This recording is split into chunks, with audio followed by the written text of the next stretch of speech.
nekih valjkastih šaputanja koja s južnim vjetrovima nužno nosi dodire. Život je more puno pjene koja se razgrađuje i iznova stvara ljubeći i nepredvidivost obale. Život je nebeska snaga koja stvara. Život je najljepša bajka u kojoj ima nema ni zvijeri, a i koje pobjeđuju mali ljudi, patuljci.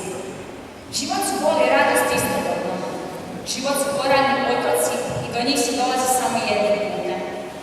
Život nisu pogledi, život su djela. Život su svi svjetovi koje čuvate za sebe, a ipak ih morate dijeliti. I ne pomišljate na neki drugi i bolji život. Život su sve naše žene nepravilno raspoređene. Život ne priznaje gubitke, u životu nema čekanja.